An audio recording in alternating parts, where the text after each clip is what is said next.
Start करता हूँ आज की क्लास। तो मैंने जैसे बिगनिंग में बताया था कि इसके अंदर हम मैरिज से रिलेटेड भी एस्पेक्ट पे बात करेंगे कि किसी की डिले मैरिज होगी तो क्यों होगी, किसी की कब किस समय पर मैरिज होगी, यदि मैरिज के बाद उनके बीच में डिस्प्यूट है तो डिवोर्स कब होगा, या आपको दोनों की लव मैरिज है तो फर्स्ट टाइम वो कब मिलेंगे, इसके बाद उनका एंगेजमेंट कब होगा, और मैरिज के बाद कोई डिस्प्यूट आने वाला है क्या, या मैच मेकिंग हम किस तरीके से करते हैं, आपको हस्बैंड कहाँ से मिलेगा, वाइफ कहाँ से मिलेगी, एजुकेटेड होंगे नहीं होंगे, कितना एजुकेटेड होंगे, क्या उनका मैरिज के बाद भाग्य परिवर्तन होगा, किस डायरेक्शन से स्पाउस मिलेगा।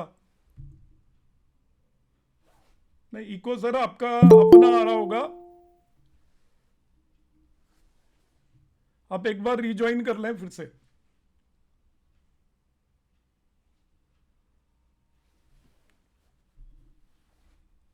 तो इसमें हम सभी प्रश्नों का आंसर ढूंढेंगे। अब आज ज्वाइनिंग हो रही है बीच बीच में, तो चलो मैं डिस्टरबेंस इनिशियली हो रहा है, मैं स्टार्ट कर रहा हूँ क्लास। तो बिगनिंग में मैं सबसे पहले बताऊंगा प्रॉमिस किस तरीके से देखा जाता है, क्योंकि हम टाइमिंग ऑफ मैरिज पर जाएंगे तो टाइम करना तभी फायदेमंद है, या तभी हमें टाइम करना चाहिए जब किसी की कुंडली के अंदर मैरिज का प्रॉमिस है। अब आपको एक ओपन माइंड से चलना है। हर एक केस जो भी आप देख रहे हो तो ये आपको मान के ही चलना है कि उसके अंदर प्रॉमिस है। डिनायल बहुत ही मुश्किल होता है, 100% केसेस में प्रॉमिस होता है। आपके पास एस्ट्रोलॉजर्स के पास जो केसेस आते हैं वो वही आते हैं जो लोग थोड़ा परेशान हो गए होते हैं, डिले होती है मैरिज। तो आप फिर भी ये मानकर चलें कि जो भी लाइक हम इंडिया में रहते हैं तो 99% लोगों की मैरिज होती है। ऐसे कोई भी नहीं है जो मैरिज करना चाहता है उसकी मैरिज नहीं होगी। तो आपके पास यदि कोई पर्सन आ रहा है तो ये मानकर चलेंगे कि वो मैरिज करना चाह रहा है, तो आप पॉजिटिव माइंड से उसका टाइम करने की कोशिश करेंगे। ऐसा नहीं करेंगे कि आप उसमें मीन मेक निकालने लग जाए। हमारा जो एस्ट्रोलॉजर का एटीट्यूड होना चाहिए ऑलवेज पॉजिटिव, ये मान के होना चाहिए कि उसकी मैरिज होगी ही होगी। तो अब मैं शुरू कर रहा हूं। सबसे पहले मैं प्रॉमिस बताऊंगा और कुछ एक टेक्निक्स बताऊंगा आज की क्लास में। ये क्या इशू है? मैं तो फर्स्ट डे में बहुत। आप म्यूट कर लीजिए प्लीज।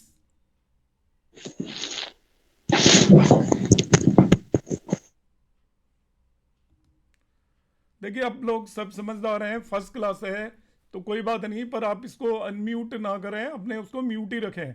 एंड में मैं क्लास जब एंड हो जाएगी, जो मुझे जो भी बोलना है उसके बाद मैं आपको अपॉर्चुनिटी दूंगा। आप अपने क्वेश्चन जो भी नोट करके रखना चाहें वो नोट कर लें, और उसके सभी के आंसर हम एंड में डिस्कस करेंगे। तो विद इन क्लास में कोई भी क्वेश्चन नहीं लेता हूं, आप अपनी नोटबुक पर नोट करके रख लें। जो भी आप पूछना चाहेंगे हर एक क्वेश्चन का आंसर मैं एंड में करूंगा। क्लास हमारी कंटिन्यू अनडिस्टर्ब चलेगी, पूरी की पूरी मैं जो बताना है वो सारा कुछ बताऊंगा। आपको रिकॉर्डिंग मिल जाएगी क्लास के एंड में, पीडीएफ भी मिल जाएगा जो मैं पढ़ाऊंगा उसका। इन बिटवीन आपका कोई क्वेश्चन अराइज होता है you note it down, and end of class में मैं वन बाई वन आपसे कहूँगा कि भाई आप क्वेश्चन पूछिए। जो हैंड रेज करेंगे आप, जिसे मैं कहूँ वही केवल अपना माइक्रोफोन ऑन करे, अनम्यूट करे, अपना क्वेश्चन पूछ ले। क्वेश्चन जब उसका एंड हो जाएगा तब उसको फिर से वो म्यूट होकर बैठ जाओ, और नेक्स्ट को जिसको मैं बोलूंगा वही बोलेगा। इन बिटवीन कोई भी नहीं बोलेगा। तो इस डिसिप्लिन को हम मेंटेन रखेंगे, उससे आप लोगों को ही फायदा है, क्योंकि मैं जब वीडियो अपलोड करूंगा तो आप उसे आसानी से समझ पाएंगे। चलो मैं अब शुरू करता हूं।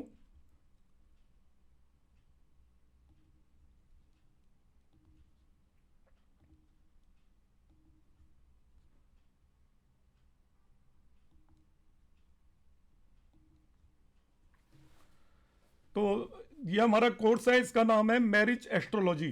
सो मैरिज एस्ट्रोलॉजी इसलिए रखा गया है कि मैरिज से रिलेटेड सभी प्रश्नों का हम यहाँ पर जवाब ढूंढेंगे, और जवाब दूंगा मैं आपको, और आपको मैं सिखाऊंगा किस तरीके से देखा जाएगा। जो मेन सिलेबस का कंपोनेंट है वो है different individual techniques for the timing of marriage, कि हम किसी की भी मैरिज को टाइम करें तो किस तरीके से करेंगे। और ये पूरा कोर्स मेरा डेवलप किया हुआ है एक्सक्लूसिवली, आपको किसी भी इंस्टीट्यूट में कहीं भी कोई भी नहीं पढ़ाएगा ये सारी चीज़ें। आप जो पढ़ के आए हो बहुत जनरल तरह की बातें पढ़ के आए हो, मैं आपको स्पेसिफिक बताऊंगा, अलग अलग टेक्निक बताऊंगा इंडिपेंडेंट, और हर एक टेक्निक से आप मैरिज का टाइम निकालने में कैपेबल होंगे। और आप उस डेट तक मैं आपको पहुंचाऊंगा जिस दिन मैरिज होगी, बेस्ड ऑन डिफरेंट टेक्निक्स। तो यहाँ पर डिफरेंट डिफरेंट टेक्निक्स हम डिस्कस करेंगे, उन्हें किस तरीके से यूज करेंगे। टाइमिंग ऑफ मैरिज का ये मेरा सेल्फ डेवलप्ड कोर्स है, और काफ़ी हार्ड वर्क के बाद मैंने डेवलप किया है। इसमें मैंने और लोगों की टेक्निक को भी इंक्लूड किया है, और जितनी भी टेक्निक प्रचलन में है वो सभी की सभी यहाँ पर इंक्लूड की गई हैं। तो उसमें मैं इनिशियली आपको बता देता हूँ कि हम क्या पढ़ने वाले हैं। फर्स्ट वन है Jupiter progression and age of marriage using Bhrigu Nandi Nadi method. दूसरा हम पढ़ेंगे age of marriage using Rahu and Ketu formula. केवल एज निकालेंगे, ओनली फॉर नॉलेज, ये नॉलेज के लिए होगा, इसको हम यूज ज्यादा नहीं करेंगे। थर्ड वन है timing of marriage traditional way, भारतीय विद्यावन मेथड, और इस मेथड का नाम है 7 फेरे 8 सूत्र। मतलब मैरिज के 8 सूत्र हैं जिनके बारे में हम डिस्कस करेंगे। नेक्स्ट हम डिस्कस करेंगे timing based on lagna formula. Fifth technique हम डिस्कस करेंगे timing based on natal moon. Sixth हम डिस्कस करेंगे रोल ऑफ सैटर्न ट्रांजिट, केवल सैटर्न के ट्रांजिट के बेस पर हम टाइम करने की कोशिश करेंगे। सेवन टेक्निक होगी रोल ऑफ जुपिटर ट्रांजिट, केवल जुपिटर के ट्रांजिट के बेस पर हम टाइम करेंगे मैरिज को। एट्थ है रोल ऑफ मार्स ट्रांजिट, केवल मार्स के ट्रांजिट के बेस पर हम इसको टाइम करने की कोशिश करेंगे। आपका जो 9 टेक्निक होगी वो है विवाह सेम 1 और विवाह सेम 2। जनरली विवाह सेम 1 सुना होता है, हम 2 विवाह सेम की यहाँ पर बात करेंगे और उसके बेसिस पर भी हम टाइम करने की कोशिश करेंगे। 10th है जेमिनी चर दशा ऑन मैरिज डेट, चर दशा को यूटिलाइज करके, जेमिनी टेक्निक को यूटिलाइज करके हम यहाँ पर टाइमिंग ऑफ मैरिज करेंगे। 11 टेक्निक है आपका ट्रांजिट सैटर्न ऑन दारा कारक बाई के.एन. राव।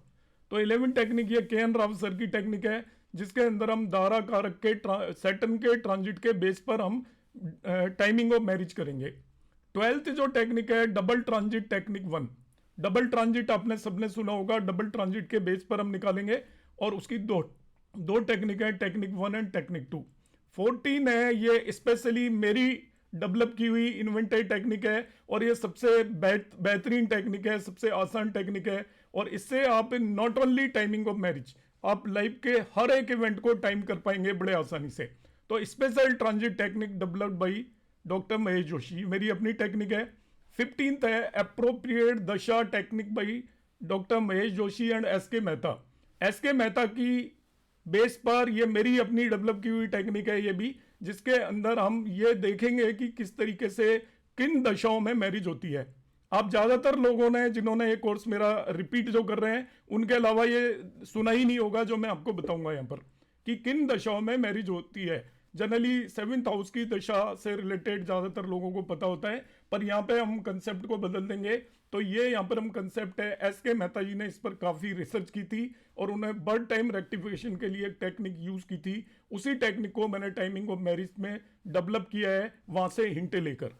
इसके बाद है आपका 16th special and composite technique for timing of marriage, ये भी मेरी डेवलप की हुई है।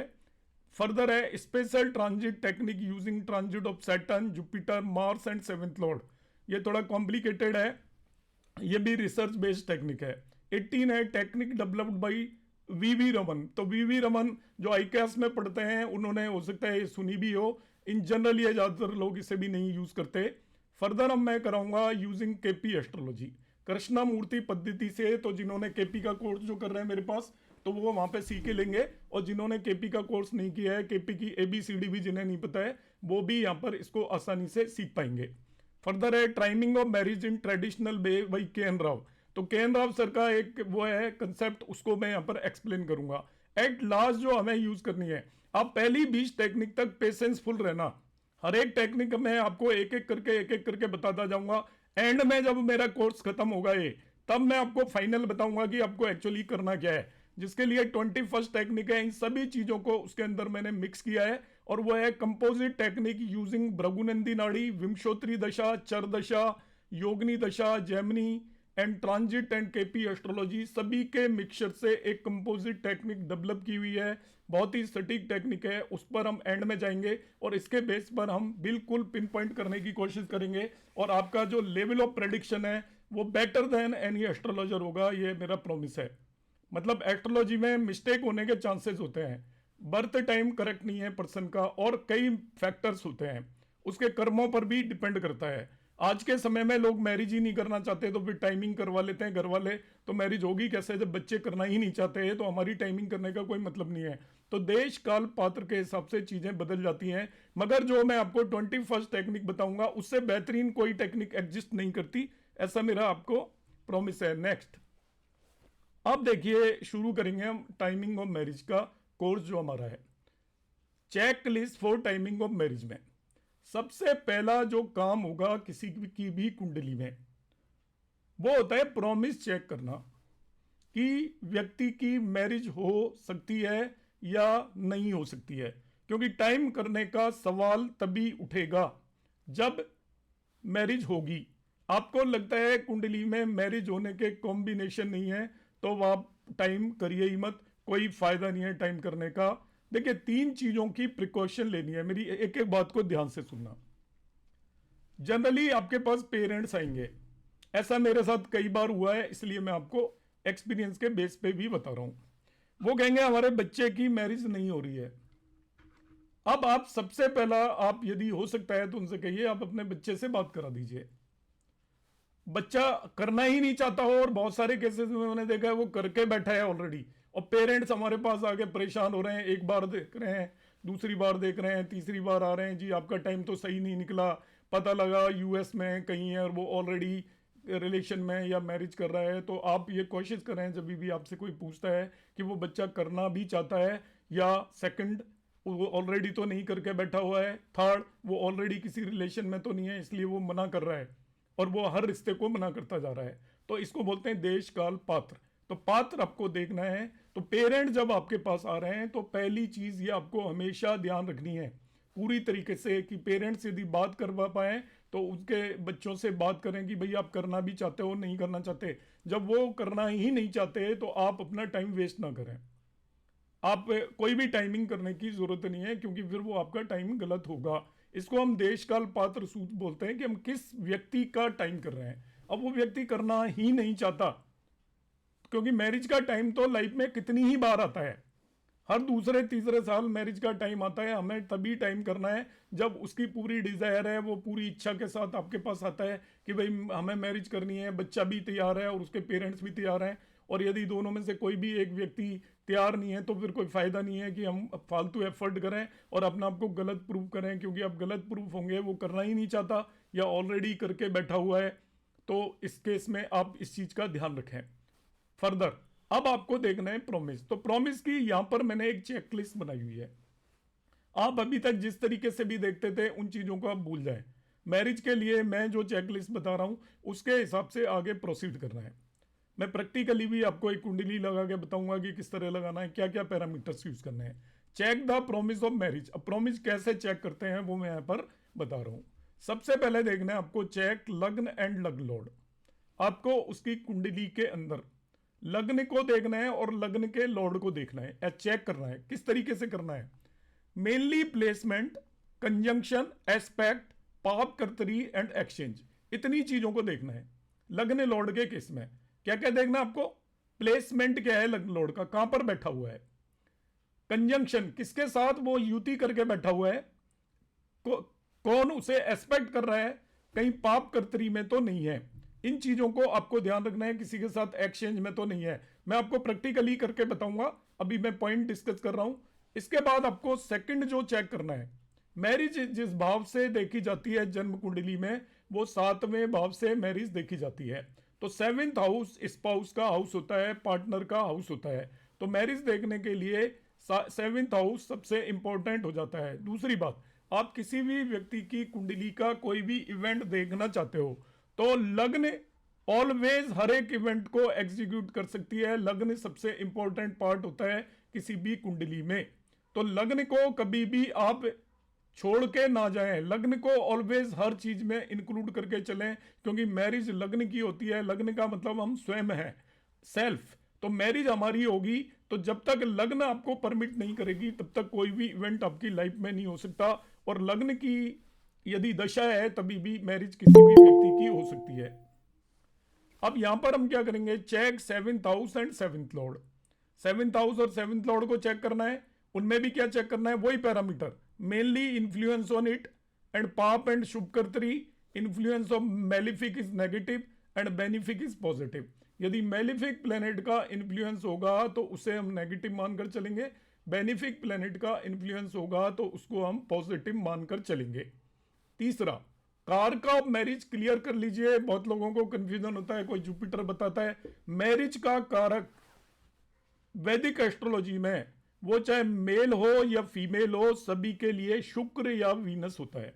कारक ऑफ मैरिज, मैरिज कराने की जिम्मेदारी शुक्र की है।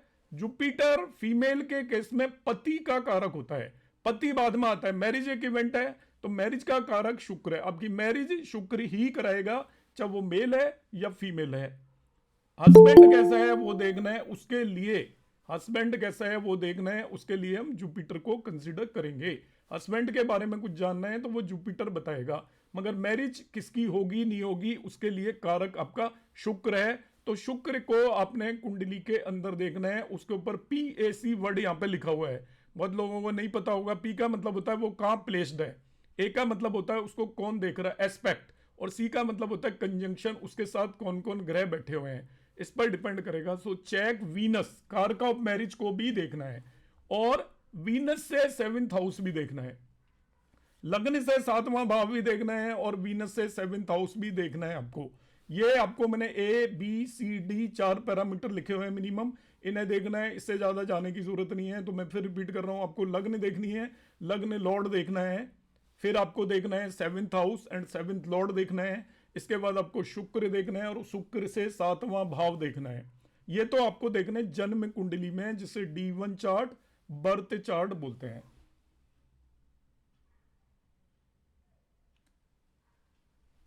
यस, इन बोथ केसेस कारक ऑफ मैरिज की बात कर रहा हूं मैं, स्पाउस की बात नहीं कर रहा। कारक ऑफ मैरिज, हम मैरिज की बात कर रहे हैं अभी। फीमेल के केस में जो हस्बैंड का कारक होता है वो जुपिटर होता है, फीमेल का हस्बैंड जुपिटर है, मगर हम हस्बैंड नहीं देख रहे हैं यहाँ पर। अभी मैरिज जो एज ए इवेंट है, शादी, उसका कारक शुक्र होता है, whether it is a male और फीमेल। अब देखिए, ये 4 पैरामीटर आपको कहां पर देखने हैं, जन्म कुंडली में। सेम पैरामीटर आपको D9 चार्ट में भी देखना है, नवांश चार्ट। मैरिज के लिए नवांश चार्ट इक्वली इंपॉर्टेंट होता है। आप जब एक्सपीरियंस हो जाएगा तो D1 चार्ट को देखे बगैर भी आप मैरिज के बारे में हर एक चीज बता सकते हो, किसी भी व्यक्ति की क्या होगी नवांश चार्ट से। तो जो 4 चीजें मैंने आपको D1 चार्ट में देखने के लिए कहा था, वही 4 चीजें नवांश चार्ट में भी आप देखोगे। मैंने ई में लिखा हुआ है, check all above parameters in D9 as well. तो जो D1 में देखे हैं वो सारे के सारे पैरामीटर D9 में भी देखने हैं। F एक पॉइंट लिखा है मैंने यहाँ पर। प्रॉमिस की बात कर रहा हूं, प्रॉमिस का मतलब मैरिज होगी या नहीं होगी, क्योंकि एस्ट्रोलॉजी के 3 ही पार्ट हैं। पहला प्रॉमिस है कि नहीं कुंडली में, जो कुंडली बनी हुई है उसको देखकर ये काम होगा नहीं होगा, दैट इज प्रॉमिस। कब होगा वो दशा, और तीसरा ट्रांजिट, इन चीजों पर डिपेंड करता है। इसके अलावा एस्ट्रोलॉजर का और कोई काम नहीं है। एस्ट्रोलॉजी का काम यह है कि उस व्यक्ति की लाइफ में वो इवेंट होगा या नहीं होगा, होगा तो कब होगा। 2 चीजों का आंसर हमें देखना है। तो पहला हम ये देख रहे हैं होगा भी कि नहीं, उसके लिए प्रॉमिस देखा जाता है। चेक वेदर नेटिव इज मांगलिक। मांगलिक एक दोष आपने अक्सर सुना होगा मैरिज के केस में। तो मांगलिक दोष देखने का क्या तरीका होता है, आप हमेशा चेक करें जब भी आपके पास कोई कुंडली आएगी। बहुत लोग मांगलिक होते हैं, आधे से ज्यादा लोग, करीब करीब आधे लोग मांगलिक होते हैं, मानकर चलिए। तो वो भी एक दोष होता है, वो मैरिज को थोड़ा डिले करता है। मांगलिक होता है यदि किसी व्यक्ति की कुंडली के पहले भाव, दूसरे, चौथे, 7वें, 8वें और 12वें भाव के अंदर मंगल बैठा हो, तो उसको हम मांगलिक मान लेते हैं। हालांकि इसके कई परिहार होते हैं, वो मैं आगे की क्लासेस में बताऊंगा। मांगलिक दोष पर हम क्लास लेंगे पूरी। तो मांगलिक दोष होता है यदि किसी की कुंडली में पहले, दूसरे, चौथे, 7वें, 8वें, 12वें भाव के अंदर मंगल हो, तो इट डिलेज मैरिज। ये डिले मैरिज का एक कॉम्बिनेशन है, और भी बहुत सारे कॉम्बिनेशन हैं। फर्दर G पॉइंट जो आपको देखना है इनिशियली, इन्फ्लुएंस ऑफ सन, सूर्य, सैटर्न मींस शनि, and placement of Venus in 7th house. यदि 7वां भाव है उस पर सूर्य का इन्फ्लुएंस हो, 7वें भाव पर शनि का इन्फ्लुएंस हो, और 7वें भाव में शुक्र बैठा हो, ये 3 चीजें आप ध्यान रखिएगा। बहुत सारे कॉम्बिनेशन है डिले के, वो हम कमिंग क्लासेस में बात करते रहेंगे लगातार। मगर आपको जो ब्रीफली देखना है, जो आपको याद रहने वाला है लंबे समय तक, बाकी कॉम्बिनेशन आपको मैं कराऊंगा तभी भी आप ना ही यूज करेंगे ना याद रहेंगे। जो बहुत सिंपल सी चीजें हैं जो आपको देखनी है कि 7वें भाव पर सूर्य का असर तो नहीं है, 7वें भाव पर शनि का असर तो नहीं है, और 7वें भाव में शुक्र जो मैरिज का कारक है वो तो नहीं बैठा है। ये सभी बैठे हों तो ये भी मैरिज को डिले कर देते हैं, ये मैरिज को डिले करते हैं। एक और बहुत बड़ा डिनाइल ऑफ मैरिज का भी एक कॉम्बिनेशन है, और डिले ऑफ मैरिज का भी कॉम्बिनेशन है। आप नवांश कुंडली में जाइए D9 में, उसकी लग्न में यदि शुक्र बैठा हो, शुक्र क्यों ले रहा हूं? शुक्र मैरिज का कारक है। तो पुरुष के केस में पत्नी का कारक होता है शुक्र, और स्त्री के केस में पति का कारक होता है जुपिटर। अब मैं आपको एक बहुत सूत्र बता रहा हूं, बहुत इंपॉर्टेंट सूत्र है, इसे आप नोट कर लें कि शुक्र यदि पुरुष की कुंडली की नवांश की लग्न में बैठा हुआ है और उसको अशुभ ग्रह यदि एस्पेक्ट कर रहे हैं या उसके साथ युति बनाकर कंजक्ट होकर बैठे हुए हैं, तो उस पर्सन की मैरिज होना बड़ा डिफिकल्ट हो जाएगा, मेल का। और यदि फीमेल नेटिव है, स्त्री जातक है, उसके नवांश कुंडली की लग्न में जुपिटर या गुरु बैठे हुए हैं और उन्हें अशुभ ग्रह देख लें, तो उस गर्ल की डिनाइल ऑफ मैरिज का कॉम्बिनेशन है शास्त्रों के हिसाब से। पर मैं डिनाइल वर्ड को नहीं मानता, आप डिले तो जरूर मानकर चलें। ये एक आपको डिले का यहां पर हमेशा नोट करना है आपको कि नवांश कुंडली देखिए जब भी आपके पास मैरिज, डिलेड मैरिज का कोई भी केस है, नवांश कुंडली यदि वो मेल है, नेटिव बॉय है, तो उसकी नवांश में देखिए कहीं लग्न में शुक्र तो नहीं बैठा है। तो भाई शुक्र बैठने से बुरा नहीं होगा, शुक्र बैठ गया और उससे यदि अशुभ ग्रह देख ले तो वो डिले इन मैरिज होगा। इसको एक्चुअली बोलते हैं कारको भावनाशय। एक्चुअली कारको भावनाशय का बहुत लोगों ने नाम सुना होगा, मगर असली कारको भावनाशय ये होता है कि किसी भी डिविजनल चार्ट का कारक उसकी लग्न में जाकर बैठ जाए और उसको अशुभ ग्रह देख लें, तो उस डिविजनल वर्ग चार्ट से रिलेटेड रिजल्ट मिलने में डिफिकल्टी आएगी, ऐसा पक्का है। इसको हम कारको भावनाशय बोलते हैं। तो देखिए, शादी का जो वर्ग कुंडली होती है जन्म कुंडली के बाद, वो नवांश कुंडली होती है जिसे हम D9 चार्ट बोलते हैं। तो D9 चार्ट की लग्न में यदि आपका मैरिज का कारक बॉय के लिए शुक्र जाकर बैठ गया, पत्नी का कारक, और उसको अशुभ ग्रह यदि दृष्टि डाल दें उसके ऊपर, तो उस मेल नेटिव की मैरिज होना डिफिकल्ट हो जाता है। फीमेल नेटिव के केस में जुपिटर जाकर बैठ जाए, तो मैंने यहां पर ये मेंशन किया हुआ है, देखिए जीप जो पॉइंट है ये डिलेड का है। Influence of sun, Saturn and placement of Venus in 7th house generally delays marriage. इनका कोई भी असर हो, Venus in lagna of D9 under influence of a malefic, अशुभ ग्रह के इन्फ्लुएंस में डिलेज बॉयज मैरिज, बॉय के केस में। And Jupiter in lagna of D9 under in malefic influence delays girls marriage. Apply other combination of delay और denial, वो हम later on बात करते रहेंगे। अभी मैंने आपको मोटा मोटा बेसिक आपको आइडिया बताया कि आपको क्या क्या चीजें चेक करनी है कुंडली के अंदर। यहां पर मैं आपको एक चार्ट लेके दिखाता हूं, देखिए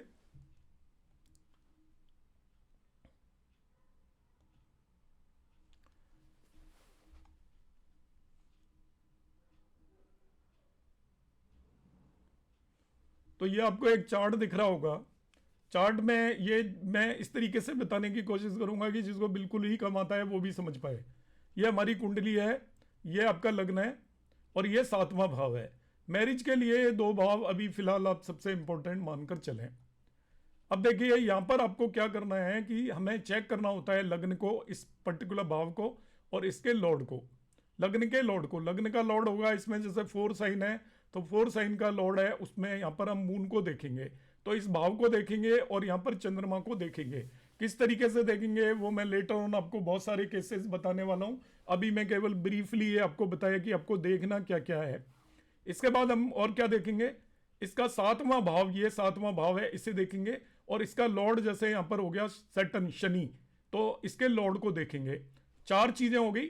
और इसके बाद हमें क्या देखना है, शुक्र, मैरिज का कारक शुक्र है, उसे देखेंगे, वो यहां पर प्लेस्ड है, तो आपको इस शुक्र को देखना है। देखना क्या क्या है वो मैं रिपीट कर रहा हूं, फिर से बताऊंगा। फिर शुक्र से 7वां भाव देखेंगे, यहां से 7th हाउस पे चले जाइए, 1 2 3 4 5 6 7, इस पर्टिकुलर भाव को भी देखेंगे। तो आपने लग्न देखी, लॉर्ड देखा, 7th हाउस देखा, 7th लॉर्ड देखा, शुक्र देखा, शुक्र से 7वां भाव देखा। सेम चीज आप, ये नवांश कुंडली है, यहां पर आपको इधर नवांश कुंडली नजर आ रही होगी। नवांश कुंडली की भी लग्न को देखेंगे, उसके लग्न लॉर्ड को देखेंगे, उसके 7th हाउस को देखेंगे, उसके 7th लॉर्ड को देखेंगे। नवांश कुंडली में भी शुक्र कहां पर है उसे देखेंगे, जैसे यहाँ पे 12वें भाव में बैठा हुआ है, और शुक्र से 7वां भाव भी देखेंगे। तो 4 पैरामीटर D1 में, 4 पैरामीटर आपको D9 में चेक करने हैं। इसके बाद हम कंक्लूड करेंगे कि इस कुंडली के अंदर प्रॉमिस है या नहीं है। यदि ये 8 पैरामीटर में अधिकतर पैरामीटर सही स्थिति में है तो हम कहेंगे प्रॉमिस बहुत आसान है। अधिकतर पैरामीटर यदि खराब स्थिति में है तो हम कहेंगे प्रॉमिस में बहुत डिफिकल्टी है, मैरिज होना बहुत मुश्किल है। और सारे के सारे पैरामीटर यदि आपको लग रहा है कि एक भी चीज़ के अंदर कोई वो नहीं है, जान नहीं है, तो हम कहेंगे कि मैरिज होना बहुत ही ज़्यादा डिफिकल्ट है, इस तरीके से मानेंगे। अभी जैसे देखिए मैंने कहा मांगलिक भी देखना है, तो कैसे देखेंगे मांगलिक? ये देखिए मंगल इसकी लग्न में आकर बैठ गया, तो पहले भाव, दूसरे भाव, चौथे भाव, सातवें भाव, आठवें भाव या 12वें भाव में से किसी में भी मंगल बैठा हो तो वो व्यक्ति मांगलिक हो जाता है। मांगलिक दोष का परिहार होता है, मगर परिहार को अभी आप छोड़ दें, परिहार के बारे में हम बाद में बात करेंगे। तो यहां पर ये मांगलिक हो गया। तो मांगलिक जब व्यक्ति होता है तो उसकी मैरिड लाइफ भी डिफिकल्ट होती है। फिर हम देखेंगे, देखिए जो 7वां भाव है, इस पर कहीं सूर्य का कोई असर तो नहीं है, शनि का कोई असर तो नहीं है। सूर्य और शनि का असर होता है तो वो जनरली मैरिज को डिले करते हैं, जो मैंने आपको पीछे सूत्र बताए थे। जैसे इस कुंडली में मैं देखूंगा, ना ही तो सूर्य यहाँ पर बैठा हुआ है, ना ही इसे एस्पेक्ट कर रहा है, तो सूर्य का कोई भी असर नहीं है। शनि देखते हैं यहाँ पर, हालांकि लॉर्ड इसका शनि है, मगर लॉर्ड होने पर कोई दिक्कत नहीं है। शनि का बाकी कोई असर है क्या? शनि यहाँ पर बैठा हुआ है अगले भाव में, तो 7th हाउस पर शनि का कोई असर नहीं है। तो 7th हाउस पर अब सूर्य और शनि का असर हमें अक्सर देखना चाहिए जब भी हम किसी भी कुंडली को देख रहे हैं। प्रॉमिस के बारे में और मैं डिटेल में बाद में बातें करूंगा, हर एक क्लास में मैं प्रॉमिस के बारे में बात करूंगा। अभी मैंने आपको थोड़ा ब्रीफ बताया है, तो आप सभी इन पॉइंट को नेक्स्ट क्लास में पढ़ के आएंगे जो मैंने बताया है। फिर मैं आपको ये बताऊंगा किस चीज को कैसे देखना है। लग्न को हम कैसे देखते हैं, मैंने कहा लग्न देखना है। लग्न देखने का क्या मतलब है, हर एक क्लास में एक एक चीज देखना मैं आपको सिखाऊंगा कि लग्न को हम कैसे देखते हैं, लग्न लॉर्ड को कैसे देखते हैं, 7th हाउस को कैसे देखते हैं, 7th लॉर्ड को कैसे देखते हैं। ये सारी चीजें हम कमिंग क्लासेस में एक एक करके सीखेंगे। अभी की जो क्लास में मैंने आपको बताया, एक्सक्यूज मी,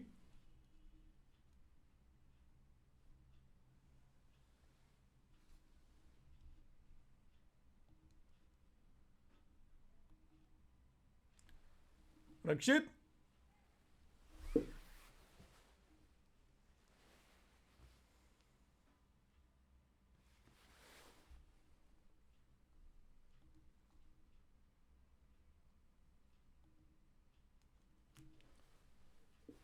तो नेक्स्ट क्लास में आप ये पैरामीटर्स याद रखोगे। मैं पूछूंगा भी आपसे, कम्युनिकेट करूंगा कि क्या क्या देखना होता है प्रॉमिस के लिए। तो प्रॉमिस में आपको देखना सिखाऊंगा। अभी मैंने बताया लग्न लॉर्ड देखना है, 7th हाउस 7th लॉर्ड देखना है, शुक्र देखना है, शुक्र से 7वां भाव देखना है। अभी इतनी चीजें आपको याद रखनी है। फिर नवांश कुंडली में भी ये सारी की सारी चीजें देखनी है। फर्दर आपको ये देखना है कि वो पर्सन कहीं मांगलिक तो नहीं है। इन्हीं पॉइंट पर अभी आप फोकस करेंगे। मैंने यहाँ पर आपको बताया था कि वो मांगलिक तो नहीं है, अभी मैंने दिखाया मांगलिक कैसे देखते हैं। फिर हमने देखना है सन और सैटर्न का कोई इन्फ्लुएंस तो नहीं है यदि 7th हाउस पर, इसके प्लेसमेंट तो नहीं है, influence of sun and Saturn. या आपका शुक्र तो 7वें भाव में बैठा हुआ नहीं है। नवांश कुंडली की लग्न में शुक्र तो नहीं बैठा हुआ है यदि पुरुष जातक है तो। नवांश कुंडली की लग्न में जुपिटर तो नहीं बैठा हुआ है यदि स्त्री जातक है तो। इतनी चीज़ों को आप ध्यान से देखेंगे हर एक कुंडली में जब भी मैरिज का प्रॉमिस देखना है। आप जिस तरीके से भी देखते थे अब उसे बदल देना। मैं जो बता रहा हूँ ये आप इन चीज़ों को ध्यान रखेंगे। अब मैं आपको 2 या 3 टेक्निक बताऊंगा छोटी छोटी।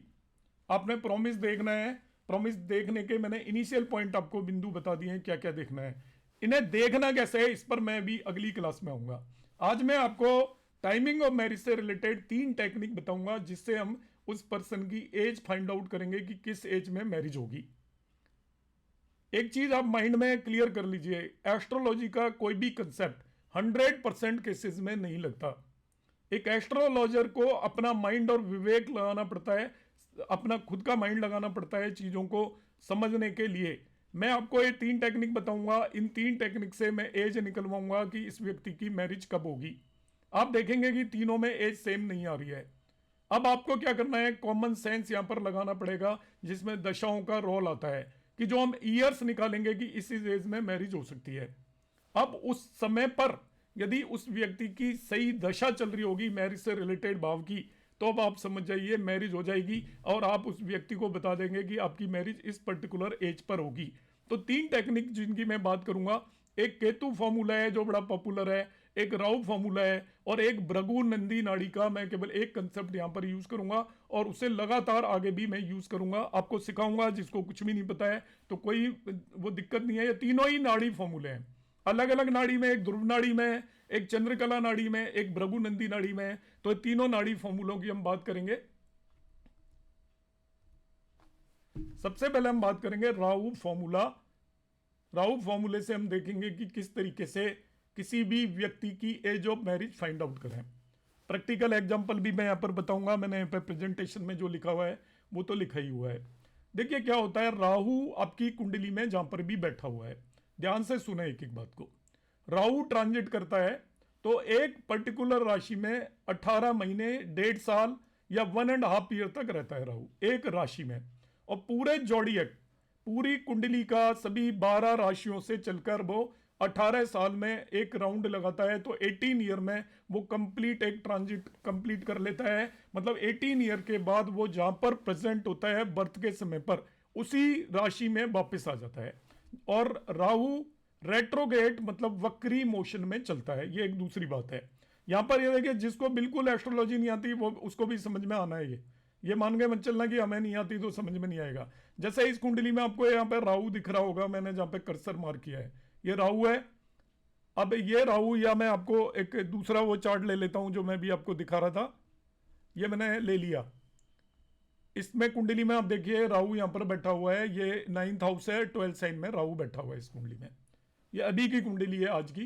तो आपको पता है 12th साइन में राहु ट्रांजिट कर रहा है। अब हमें क्या करना है, राहु 1.5 ईयर में एक राशि में चलता है।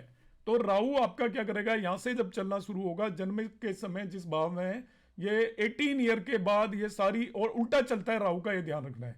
बाकी प्लेनेट चलते हैं सीधे इस तरीके से, इसको सीधा चलना बोलते हैं। ये पहला भाव है, पहले से दूसरे में, दूसरे से तीसरे, फिर चौथे, फिर पांचवें, छठे, सातवें, आठवें, नवें, इस तरीके से चलते हैं बाकी प्लेनेट। मगर राहु उल्टा जाता है, opposite to all, retrograde motion होती है इसकी, वक्री मोशन होती है।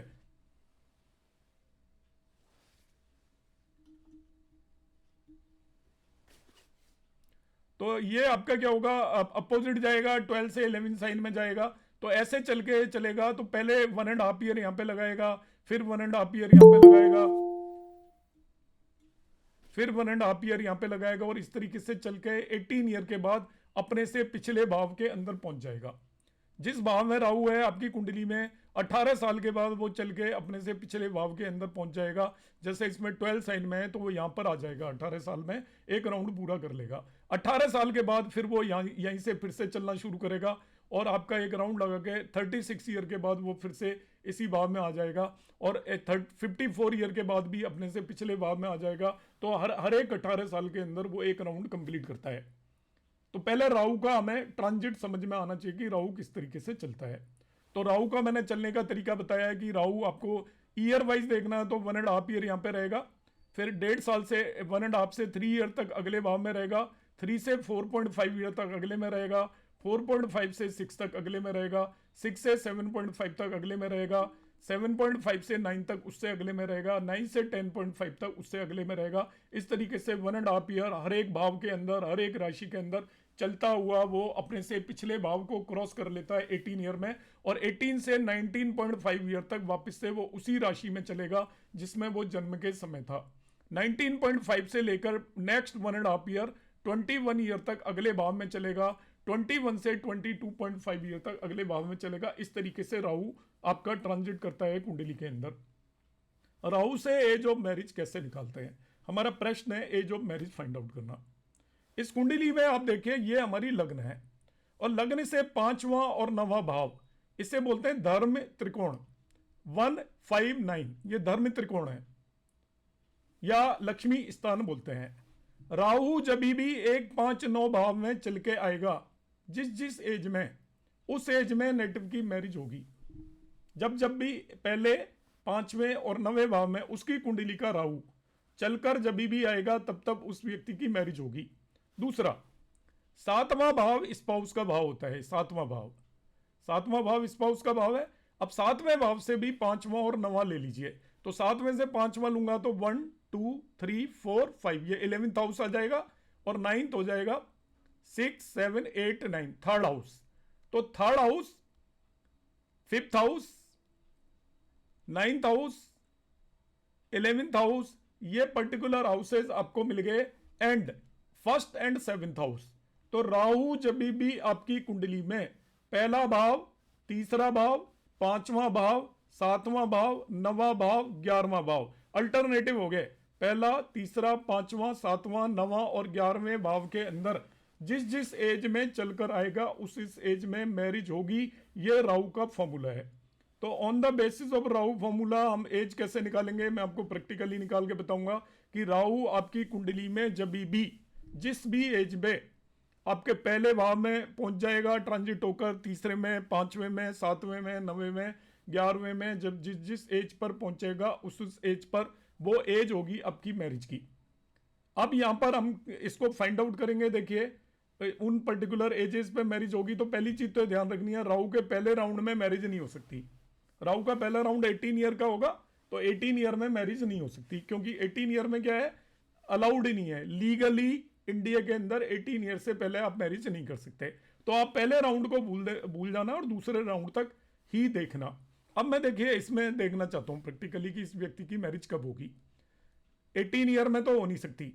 अब 18 के बाद देखिए यहां पर 18 टू 19.5 ईयर तक ये यहां पर है। 18 टू 19.5 नवे भाव में इसकी मैरिज हो सकती है 19.5 तक। अब 19.5 से लेकर 21 तक ये इसके अगले भाव में यहां पर मैरिज नहीं हो सकती। मैरिज कब कब होगी, जब राहु इस भाव में हो, पहला, तीसरा, पांचवा, सातवां, नवा और 11वां। 1 3 5 7 9 11 में जब भी राहु ट्रांजिट करके आएगा तब उस व्यक्ति की मैरिज होगी। अब मुझे इस व्यक्ति की मैरिज का मालूम करना है। तो इस व्यक्ति का क्या हुआ, पहला राउंड इसने यहां से लगाना शुरू किया और पूरा राउंड लगा के 18 साल का ये हो गया। 18 साल का जब हुआ था 18 ईयर का, तो राहु 1 साइन में था। अब 1 साइन के बाद दूसरा राउंड शुरू होते ही राहु इसके 9th हाउस में है तो वो मैरिज दे देगा। 9th हाउस का राहु मैरिज दे सकता है, अभी मैंने बताया था। तो 18 से 19.5 तक इसकी मैरिज होगी। फिर 19.5 से लेके 1.5 ईयर इसमें आएगा, मीन्स 21 ईयर तक इसकी मैरिज नहीं हो सकती। फिर अगले 7वें भाव में आएगा 21 से लेकर 22.5 तक, तब इसकी मैरिज हो जाएगी। 22.5 के बाद ये 22.5 से लेकर 24 तक ये आपके यहाँ पर छठे भाव में होगा, तभी भी मैरिज नहीं होगी। एंड 24 के बाद ये फिर 24 से लेकर 25.5 तक पांचवें भाव में होगा, तभी भी मैरिज हो जाएगी। तो राहु जब भी इस नेटिव की कुंडली के पहले, तीसरे, पांचवें, सातवें, नवें और 11वें भाव में चलकर आएगा, आपको कोई ट्रांजिट देखने की जरूरत नहीं है। एक बार कुंडली है उसे देखते ही हम बता देंगे कि उस व्यक्ति की मैरिज कब होगी। मैं आपको पहले उससे बताता हूं। देखिए जो मैंने यहाँ पर प्रिपेयर कर रखा है, ये यहाँ पर मैंने एक्सप्लेन किया हुआ है। इसमें देखिए कि ये राहु 9 साइन में है आपका। अब राहु तो उल्टा चलता है, तो मैंने देखिए ब्लू से मार्क किया हुआ है, यहाँ पर आपको दिख रहा होगा। ये ब्लू से मार्क किया हुआ है, ये 5वां भाव है, ये तीसरा है, ये पहला है, ये 11वां है और ये 9वां है। तो राहु जब भी चलकर इन भावों के अंदर आएगा जो मैंने ब्लू मार्क किए हैं, this one, this one, this one, this one और दिस वन, तब इस नेटिव की मैरिज हो सकती है। तो राहु यहाँ से चलना शुरू करेगा, इस जगह पर है, ऐसे चलकर आएगा, वो ऐसे चलकर आएगा आपका वापस, और 18 ईयर यहाँ पर कंप्लीट कर लेगा। तो 18 ईयर में तो इसकी मैरिज हो नहीं सकती। अब 18 से 19.5 ईयर वो यहाँ पर चलेगा इस पर्टिकुलर भाव के अंदर, तभी भी मैरिज नहीं हो सकती। मगर 19.5 से लेकर 20 तक वो अगले भाव में जाएगा, इस पर्टिकुलर भाव में जाएगा, तब इसकी मैरिज हो सकती है। 20 से लेकर 21.5 तक इसकी मैरिज नहीं हो सकती। फिर 21.5 से लेकर 23 तक फिर मैरिज हो सकती है। इस तरीके से हम इसकी मैरिज की एज फाइंड आउट कर सकते हैं। 1.5 ईयर के गैप में आपको इसकी मिलेंगी। तो यहाँ पर इसका मैंने हालांकि एक डायरेक्ट मेथड भी बना रखा है जिसे आप यूज कर सकते हो यदि किसी को समझने में दिक्कत है तो। देखिए राहु फॉर्मूले को मैं रिपीट कर रहा हूँ। Rahu takes 1 round of horoscope in 18 years and then repeat its motion in transit in second round of it transit. Second round इसलिए लिखा हुआ है कि फर्स्ट राउंड में किसी की मैरिज हो नहीं सकती। इन second round of its transit whenever Rahu transit through 1 3 5 7 9 and 11th house, at that age marriage of native will take place if AD and transit support। ये ध्यान रखना है। आप कहोगे नहीं नहीं ये तो एज तो इतनी सारी आ रही है, अब मैरिज तो ऐसे थोड़ी है, सब एज पे कैसे हो जाएगी, ये क्वेश्चन नेचुरली आएगा। तो अब आपको ये भी देखना है कि उस समय पर जो अंतरदशा है वो फेवरेबल होनी चाहिए और आपकी ट्रांजिट की कंडीशन भी फुलफिल होनी चाहिए, जिस पर हम आगे बात भी करेंगे कि किस तरीके से देखेंगे। अभी केवल हमने प्रोबेबल एज निकालना सीख रहे हैं हम, किस किस एज में इस नेटिव की मैरिज हो सकती है। वो प्रोबेबल एज निकालने का तरीका है। और राहु को जब आप देखो तो हमेशा ध्यान रखना है, उल्टा ट्रेवल करता है, बैकवर्ड ट्रेवल करता है, रेट्रो ट्रेवल करता है, सीधा ट्रेवल नहीं करता। सीधा ट्रेवल करना ऐसा होता है, ये वापस जाता है। इसका मैंने देखिए यहाँ पर एक टेबल प्रिपेयर की है, आपको कोई कुछ लगाने की जरूरत नहीं है। इस टेबल को यूज करके आप सीधा सीधा बता सकते हो इसी फॉर्मूले पे based. Age of marriage based on the Rahu. जिसका भी राहु पहले, तीसरे, पांचवें, सातवें, नवें, 11वें भाव में है कुंडली में, इनमें से किसी भी भाव में राहु बैठा हुआ है, उस व्यक्ति की मैरिज होगी 18 से 19.5 ईयर, फिर नेक्स्ट 1.5 ईयर नहीं होगी, फिर 21 से 22.5 ईयर हो जाएगी, फिर नेक्स्ट 1.5 ईयर नहीं होगी, फिर 24 से 20.5 ईयर तक हो सकती है, फिर नेक्स्ट 1.5 ईयर नहीं होगी। तो जिसका भी राहु ऑड हाउस में बैठा हुआ है उसकी आप मैरिज निकालने का बिल्कुल सिंपल तरीका है कि 18 से शुरू करिए, 18 से 19.5 तक होगी 1.5 ईयर, नेक्स्ट 1.5 ईयर नहीं हो सकती, फिर नेक्स्ट 1.5 ईयर मतलब 21 तक नहीं हो सकती, फिर 21 से लेकर 22.5 तक होगी, और फिर 1.5 ईयर नहीं होगी। जिसकी भी कुंडली के अंदर राहु ऑड हाउसेस में बैठा हुआ है, जिसकी कुंडली में राहु इवन हाउसेस में बैठा हुआ है 2, 4, 6, 8, 10, 12, तो उसके केस में उस पर्सन की मैरिज होगी 19 पॉइंट, यहाँ पे जो बच गए थे ईयर्स, बाकी वो उन ईयर्स में यहाँ पर होगी जब इवन हाउसेस में राहु बैठा हुआ है। 19.5 से लेकर 21 तक, और 22.5 से लेकर 24 तक, 25.5 से लेकर 27 तक, इसके बाद 28.5 से लेकर 30 तक। तो इन एजेस में उस नेटिव की मैरिज हो सकती है। आप में से बहुत लोगों ने तो अपनी कुंडली पे लगा भी ली होगी, और कईयों ने कहा होगा हमारी मैच कर रही है, हमारी मैच नहीं कर रही है। तो अभी आप इसको एक टेक्निक मानकर रखें और इससे एक एज निकालना आप केवल सीख लें। आपकी मैच मैं करा दूंगा आगे चल के, क्योंकि केवल एक टेक्निक पर बेस्ड हम डिसाइड नहीं करेंगे।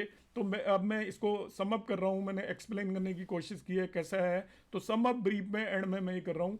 आप सिंपली देख लीजिएगा, राहु आपकी कुंडली के अंदर ऑड हाउस में बैठा है, हाउस की बात कर रहा हूं, राशि की नहीं बात कर रहा।